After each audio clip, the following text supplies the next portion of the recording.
The distress signal came at 0300 hours, when most of the crew was asleep.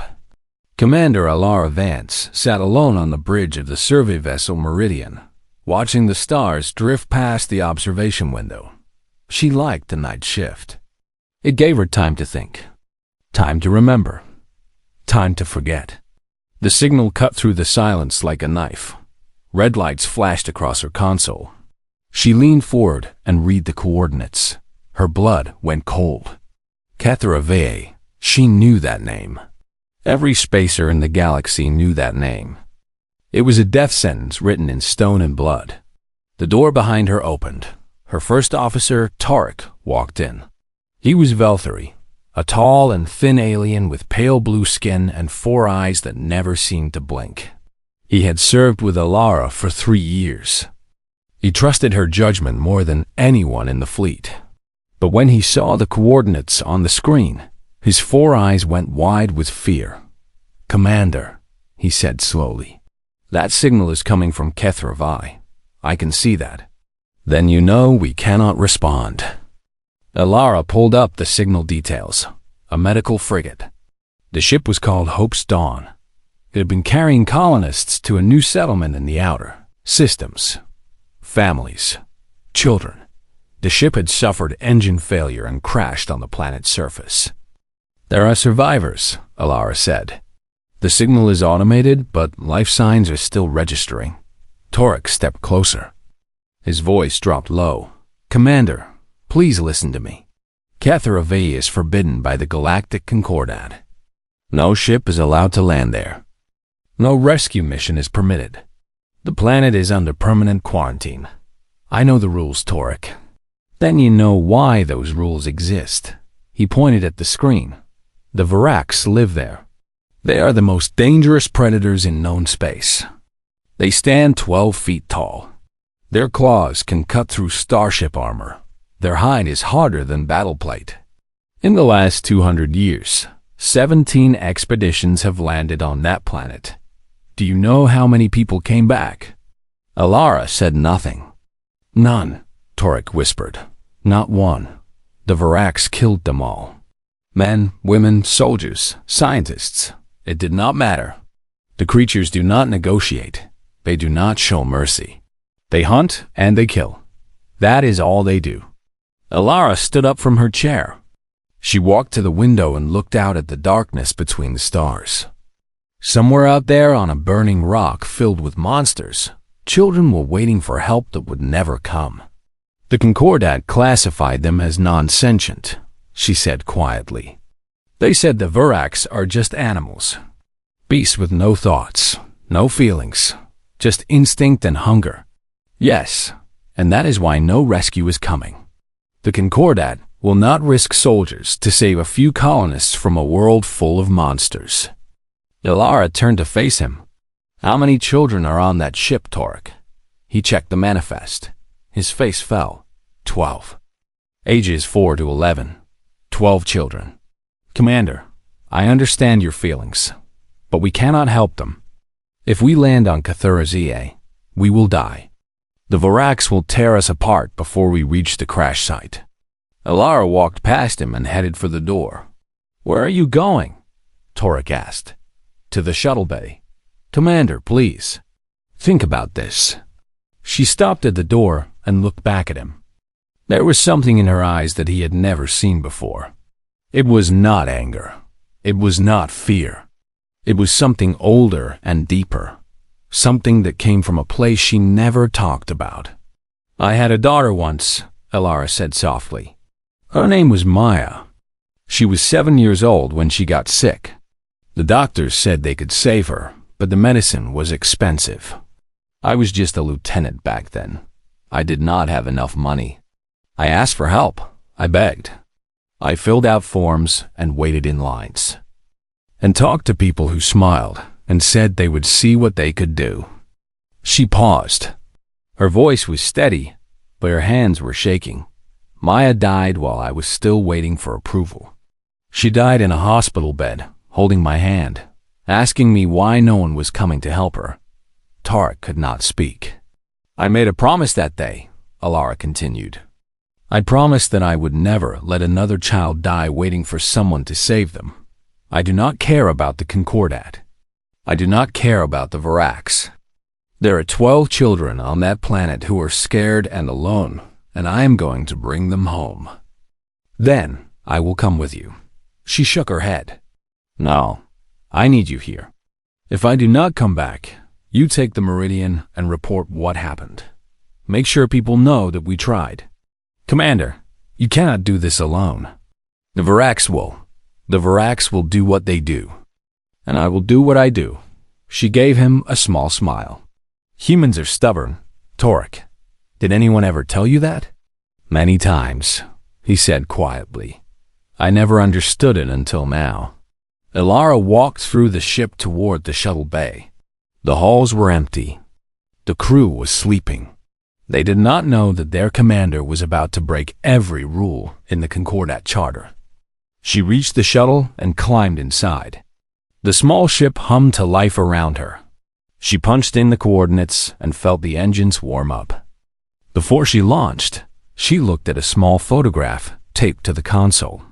A little girl with brown hair and a missing tooth, smiling at the camera.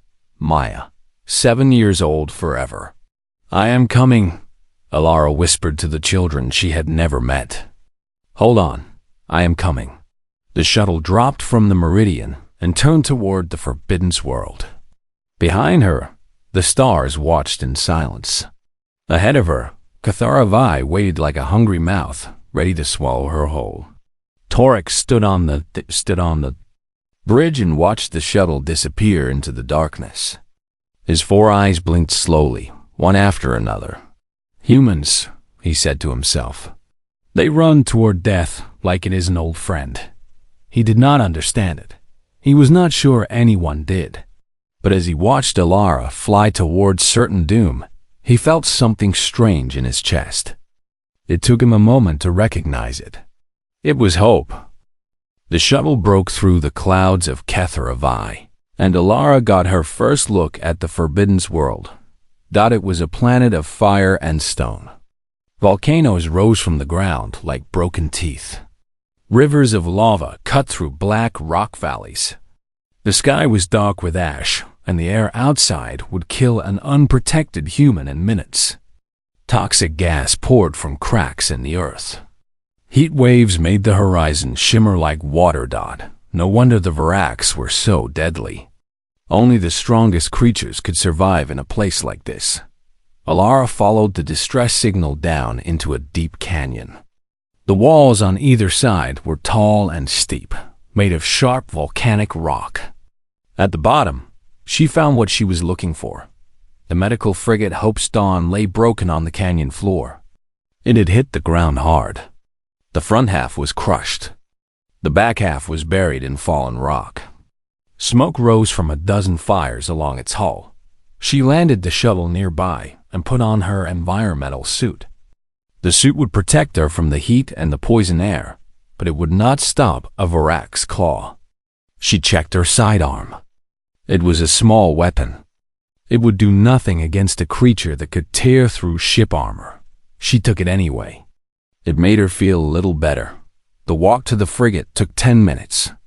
Every step, she expected to see a monster come charging out of the smoke. Every sound made her heart jump. But nothing came. The canyon was quiet, except for the rumble of distant volcanoes. She reached the ship and climbed through a hole in the hull. Inside, the damage was worse than she expected. Walls had collapsed. Cables hung from the ceiling like dead vines. The emergency lights were flickering red, and there were bodies. Elara found the first one in the main corridor. A woman in a crew uniform, lying face down on the floor. No marks on her body. No wounds. She had not been killed by the Varax. She found more bodies as she moved deeper into the ship. All of them the same. Adults. No wounds. Just dead. Then she understood. The toxic gas from the volcanic vents had seeped into the ship through the broken hull. The adults had died from the poison air. The children must have sealed themselves somewhere safe. She found them in the medical bay. 7 children, not 12. 5 must have been with the adults when the gas came. These 7 had locked themselves inside the medical bay, where the air filtration system was still working. They huddled together in the corner, holding each other, their eyes wide with terror. When they saw Alara, they screamed. "It is okay," she said quickly, raising her hands. "I am here to help. I am from the ship Meridian. I came to rescue you." A boy who looked about 10 years old stepped forward. He was trying to be brave, but his voice was shaking. "Are you really here to save us?" "Yes, I promise." "The monsters," a little girl whispered. "We heard them outside. They are making terrible sounds." Alara felt her stomach tighten. "When did you hear them?" "A few hours ago." "They were screaming." It sounded like they were scared. Scared? The Varax did not get scared. They were the most dangerous predators in the galaxy. What could possibly frighten them? Then she heard it. A deep rumble from somewhere outside. Not a volcano. Something else. Something alive. She went to the medical bay window and looked out at the canyon. What she saw made her freeze. The Varax were coming. They were exactly as terrifying as the story said. 12 feet tall, covered in black armor that looked like it was made from stone and shadow. Their heads were long and narrow, with rows of teeth that could bite through metal. Their claws were the length of swords. Their eyes burned like hot coals. There were 8 of them. They moved fast, running through the canyon on 4 powerful legs. But they were not hunting. They were running away. Behind them, the ground was glowing orange. A river of lava was pouring down from the volcanic ridge above. The vents were breaking open. The whole canyon was filling with molten rock, and the Varax were trapped. Lara watched as the creatures reached a dead end at the canyon wall. There was nowhere to go. The lava was coming from one direction. The walls were too steep to climb. They were caught. Then she saw something that changed everything. The Varax were not alone. Each adult carried something against its chest. Small shapes, wrapped in protective arms. Babies. The Varax had babies with them. One of the creatures, larger than the others, gently set down 3 small forms on the ground. They were tiny compared to the adults, maybe 2 feet tall, covered in soft gray armor that had not yet hardened. They mewled and cried like kittens. The large Varax, a female, turned to face the approaching lava. She spread her arms wide, making herself into a shield. She was going to die protecting her children. The other adults did the same. One by one, they put their young behind them and prepared to face the fire. Alara could not breathe. The Concordance said the Varax were mindless beasts. Animals with no thoughts and no feelings. Monsters that only knew how to kill. But monsters did not sacrifice themselves for their children. Monsters did not face death with calm courage. Monsters did not love. The Varax were not monsters. They were parents. Just like her. The little girl's voice came from behind her. "What do you see?" Alara turned away from the window. 7 human children looked up at her, waiting for her answer. She had a choice to make. Her shuttle could carry the children to safety. She could leave right now, fly away from this burning canyon, and complete her mission. Save the human children. Let the Varax burn. That was the smart choice. The safe choice.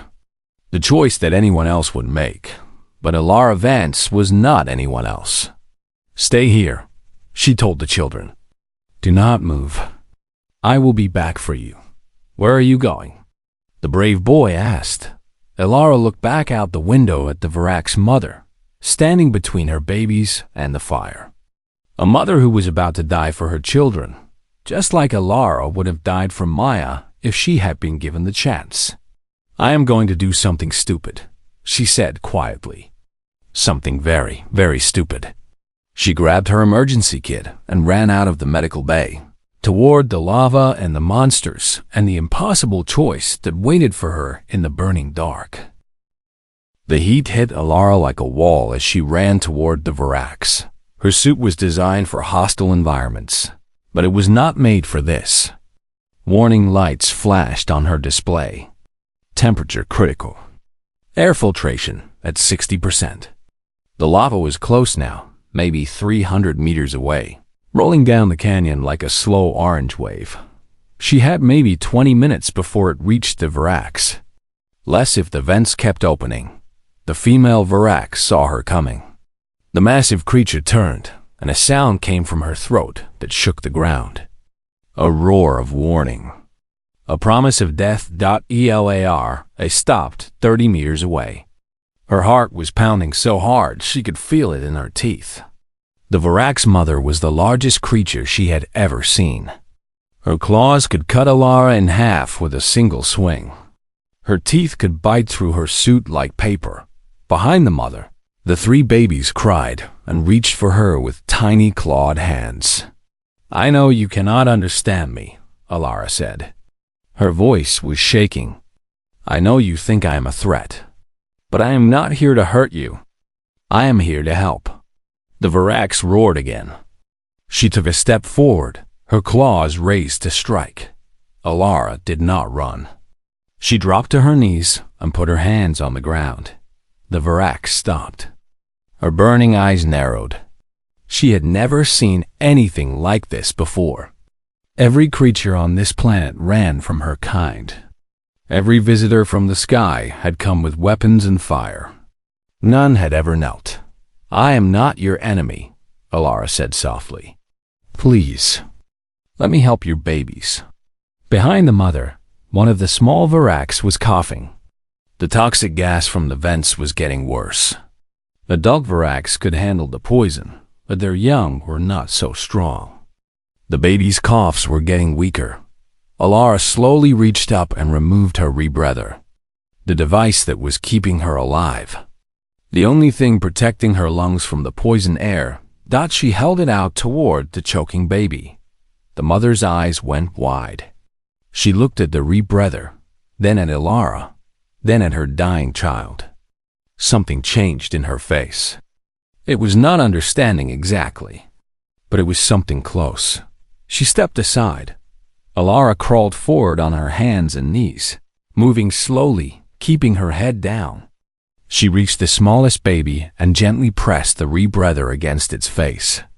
The little creature struggled at first, scared and confused.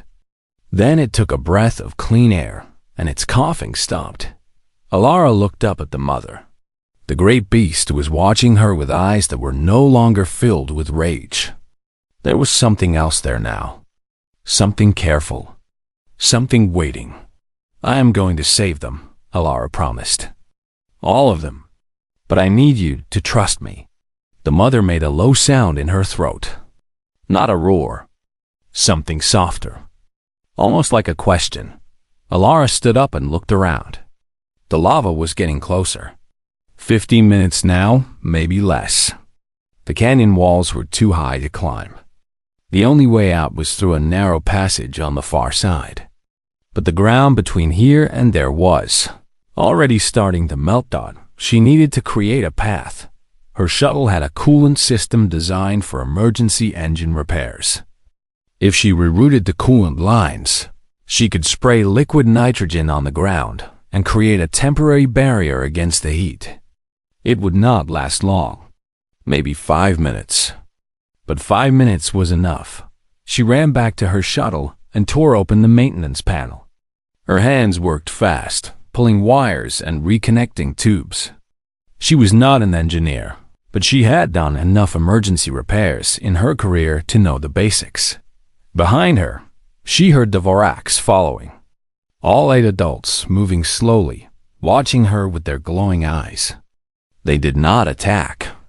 They did not help. They just watched the coolant system hum to life. Alara grabbed the main hose and dragged it toward the narrow passage.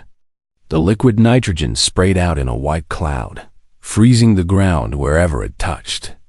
Steam rose as hot rock met cold gas, "Come on!" she shouted to the Varax. "Follow me, quickly." The mother hesitated. Behind her, her babies were crying. The other adults looked at each other, uncertain. They had never trusted another creature in their lives. They had no reason to start now. Alara made a decision. She walked back to the smallest baby, the one she had given her rebreather to. She knelt down and looked into its eyes. Then she picked it up. The baby was heavy. Its soft armor scraped against her suit. Its tiny claws dug into her shoulders, drawing blood. But she held on. She carried the baby toward the frozen path and started walking. The mother roared. For a terrible moment, Alara thought she had made a fatal mistake. The creature was going to kill her for touching her child, but the mother did not attack. Instead, she followed. One by one, the other Varax picked up their young and followed Alara across the frozen ground. The ice cracked and steamed beneath their feet. The heat was incredible. Alara could feel her suit failing, feel her skin burning, even through the protective layers. She fell once. Her legs gave out, and she dropped to one knee. The baby in her arms squealed in fear.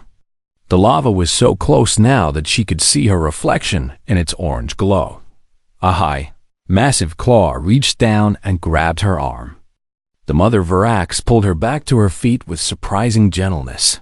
Their eyes met. Human and alien. Prey and predator. Mother and mother. Alara nodded once and kept walking. The passage opened onto higher ground. Solid rock, away from the lava flow. Safe. Alara stumbled through and collapsed on the other side. The Varax poured out behind her, carrying their young to safety. But she was not done. The human children. They were still in the crashed ship. The lava would reach them in minutes. Alara pushed herself up. Her suit was damaged. Her rebreather was gone. Her lungs burned with every breath. But she ran anyway. Back toward the ship. Back toward the fire. She found the children where she had left them, huddled in the medical bay. They screamed when they saw her. Her suit was torn and burned. Blood was running down her arms from where the baby's claws had cut her. "We have to go," she gasped. "Now, right now." She grabbed the youngest child and carried her out. The brave boy took the hands of two others and followed. They ran through the burning canyon, through the smoke and ash, through air that was getting harder to breathe with every passing second. The coolant path was almost gone. The ice was melting fast. But there was just enough left. Elara pushed the children through the passage one by one. She carried the ones who could not walk. She dragged the ones who fell. Her vision was going dark at the edges. Her body was failing. The last child made it through. Alara stumbled after him and fell on the safe ground beyond. Above her, the sky was dark with ash. Around her, the 7 human children clung to each other, crying and shaking but alive. And beyond them, watching from the shadows, the Varax waited in silence. Alara closed her eyes. She had done it. Against all odds, against all reason, she had done the impossible. Now she just had to survive long enough for it to matter. Alara drifted in and out of darkness. She was lying on hard stone. The air was still hot, but not deadly. Someone had wrapped her torn suit with strips of fabric. The bleeding on her arms had stopped. She opened her eyes and saw stars. Real stars, not the red glow of lava.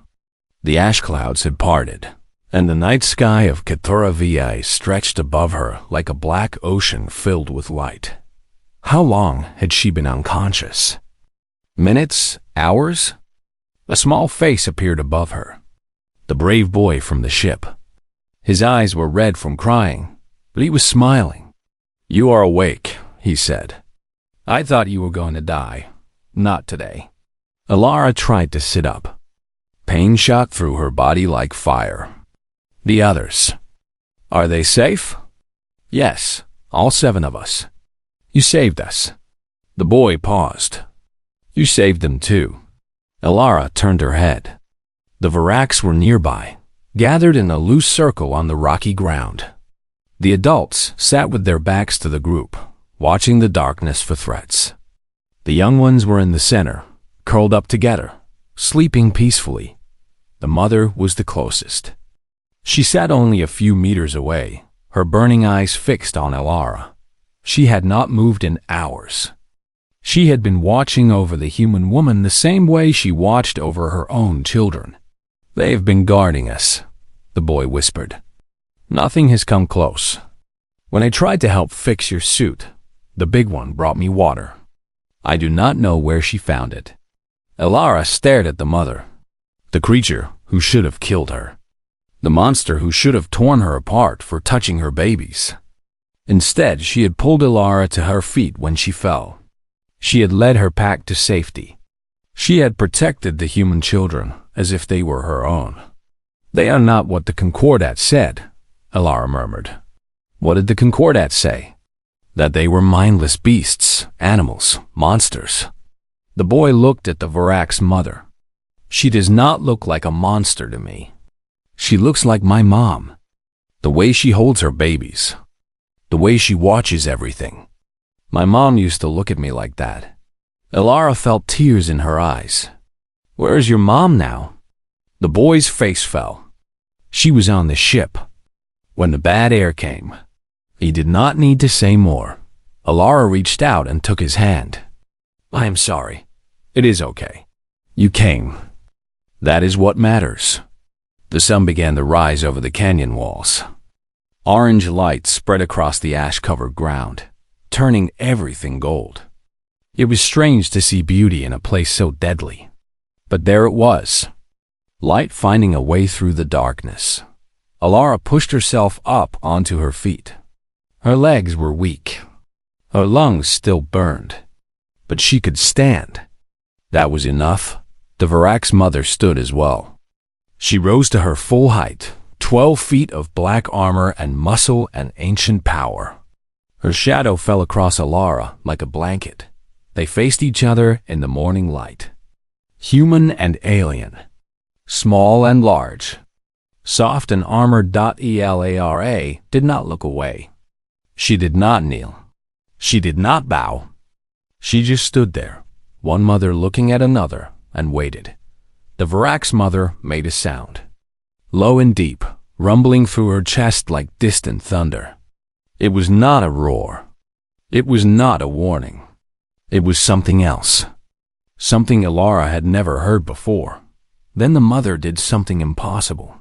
She lowered herself to the ground. First her front legs folded beneath her. Then her back legs. Her massive body sank down until her armored chest touched the stone. Finally, her head bowed until the crest of her skull pressed against the earth at Alara's feet. The Varak's mother was kneeling. The other adults saw what she did. One by one, they rose from their guard positions. One by one, they approached the small human woman who had carried their children through fire. One by one, they knelt on 8 of the most dangerous creatures in the known galaxy. The apex predators that had slaughtered armies. The monsters that had killed every expedition that ever landed on their world. They knelt before Alara Vance like she was a queen. The human children gasped. The brave boy grabbed Alara's arm. What are they doing? He asked. Alara could not speak. Her throat was tight with emotion. She reached out and placed her hand on the mother's bowed head. The armor was warm beneath her palm. She could feel the creature's heartbeat, slow and steady. Thank you, she whispered. Thank you for trusting me. The mother lifted her head just enough to look at Alara with one burning eye. And in that eye, Alara saw something she had never expected to find on this forbidden world. Gratitude, understanding, respect out far above them. In orbit around Kethra-Vi, Torek sat on the bridge of the Meridian and watched the scene through the shuttle's damaged cameras. The footage was grainy and broken, but clear enough to see what was happening. He watched the Varaks kneel. His 4 eyes blinked slowly, one after another. His hands trembled on the console. In 10,000 years of recorded galactic history, nothing like this had ever happened. The Varax did not submit. They did not bow. They did not show respect to any living thing, but they were kneeling before a human. Torek opened the channel to Galactic Command. His voice was shaking. "This is First Officer Torek of the survey vessel Meridian. I need to speak with the Concordat High Council immediately. Something has happened on Kethra Vi. Something that changes everything." On the planet below, the sun climbed higher. The ash clouds began to clear, and Alara Vance stood among monsters who were not monsters at all. Surrounded by children she had saved and giants who had chosen to honor her, she thought about Maya, a little girl who had died waiting for help that never came. She thought about the promise she had made that day, standing beside an empty hospital bed. She had kept that promise. Not just for 7 human children, but for the small ones who cried and mewed and needed their mothers just like any other baby in the universe. The mother. Varax rose to her feet. She looked at Alara one more time, then turned and walked to her children. She gathered them in her arms and held them close, making soft sounds that needed no translation. Alara smiled through her tears. Some things were the same everywhere. Some things did not need words. Some things crossed every barrier of species and language, and history. Love was the same on every world. And it had saved them all. 3 weeks later, Alara Vance stood before the Galactic Concordat High Council. The chamber was enormous. Curved walls rose 50 meters high, covered with the flags of 1,000-member worlds. Seats filled every level, packed with diplomats and admirals and politicians from across the galaxy. They had all come to watch the trial of the human who had broken the most sacred law in Concordat history.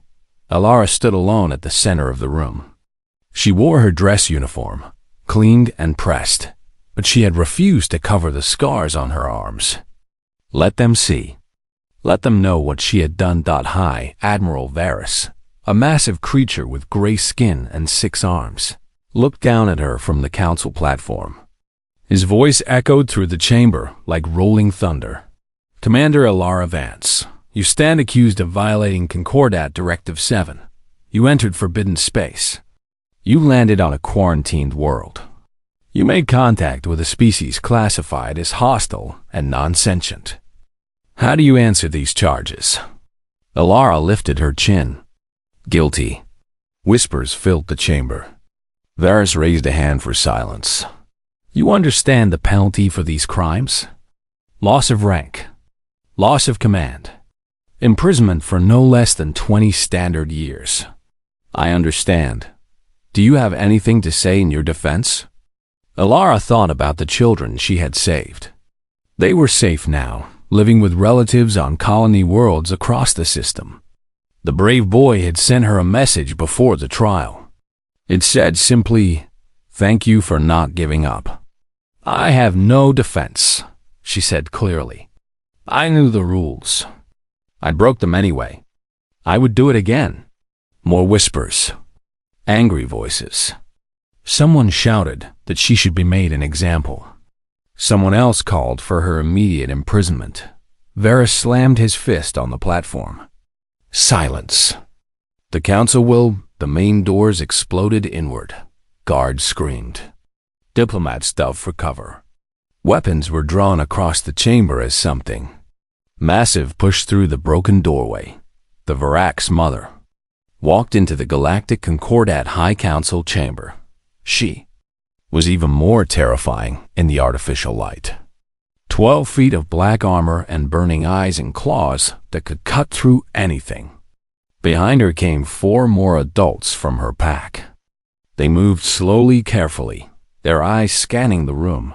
100 weapons pointed at them. Soldiers surrounded them on every side. Someone was screaming for them to be killed. The mother ignored all of it. She walked straight down the central aisle, past the terrified diplomats, past the armed guards, past everything that stood between her and the small, human woman at the center of the room. She stopped in front of Alara. For a long moment, no one moved. The entire chamber held its breath. A single wrong move would start a massacre. Then the mother did something that made the galaxy stop turning. She spoke. This one. The words were rough and broken. The sounds were not made for her throat. She had spent 3 weeks learning them, practicing them, forcing her mouth to make shapes it was never designed to make. But the words were clear. This one is Pack. The chamber went silent. Not the silence of fear, but the silence of shock. The Varax were speaking. The non-sentient beasts were speaking.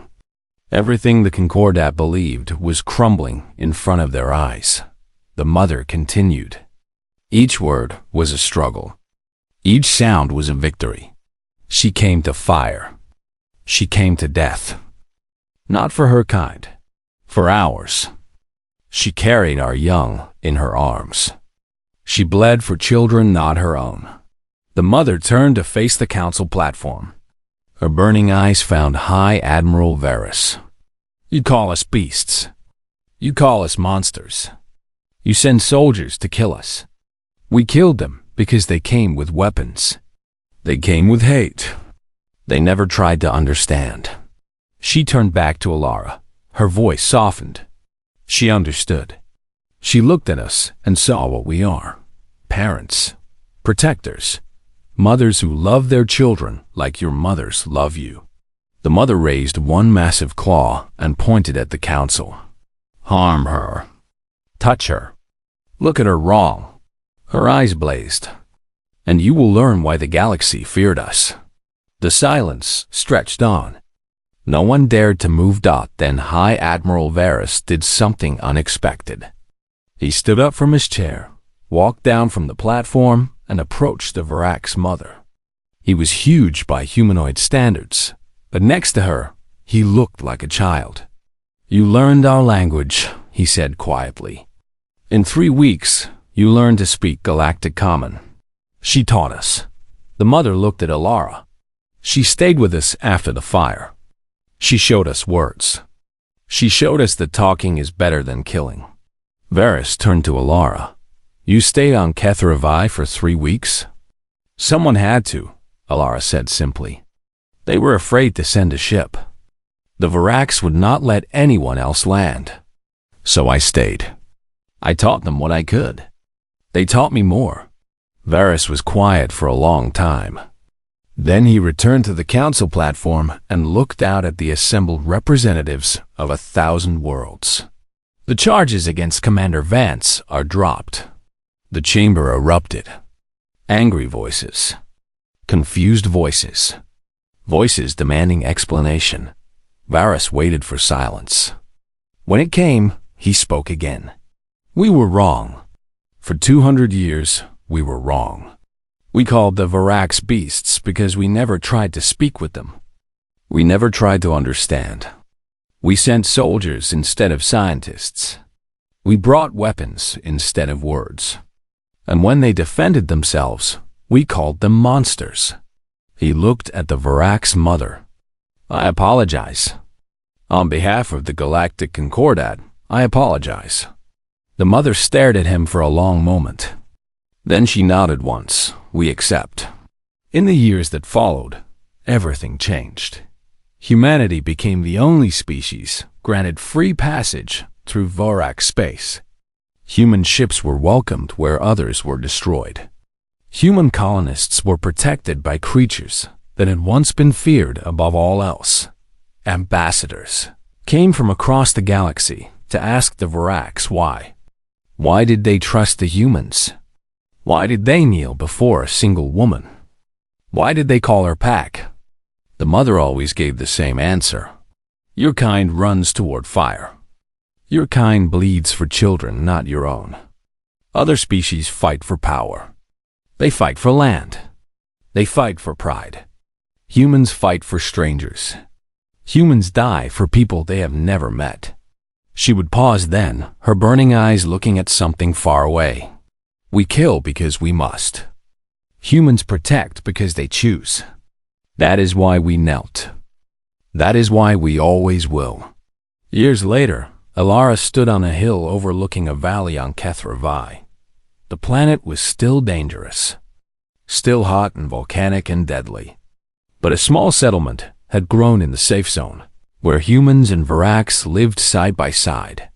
The brave boy was there, grown tall now, working as a translator between the species. He had learned to speak Varax better than anyone. He said it was because he remembered what the mother looked like holding her babies. He said it reminded him of his own mother. The Varax mother found Alara watching the sunset. The great creature sat beside her, and they looked at the stars together in comfortable silence. "I never thanked you," Alara said finally. "For what?" "For trusting me. For letting me help. For not killing me when I touched your child." The mother made a sound that might have been a laugh. "I should thank you. You showed us that not all strangers are enemies. You showed my children that courage is not about being strong. It is about being kind when kindness is hard." Alara smiled. "I just did what anyone would do."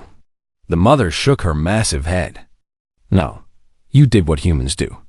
And that is why we will never forget you. That is why my children will tell their children, and their children will tell theirs about the small soft creature who walked through fire for babies, not her own." The stars came out one by one. The volcanoes glowed in the distance. And somewhere in the universe, the story was being told again. The story of the human who ran toward death instead of away from it. The story of the monsters who were not monsters at all. The story of how the deadliest beasts in the galaxy knelt before a single act of love. It was a good story. It was worth remembering, and it was only the beginning.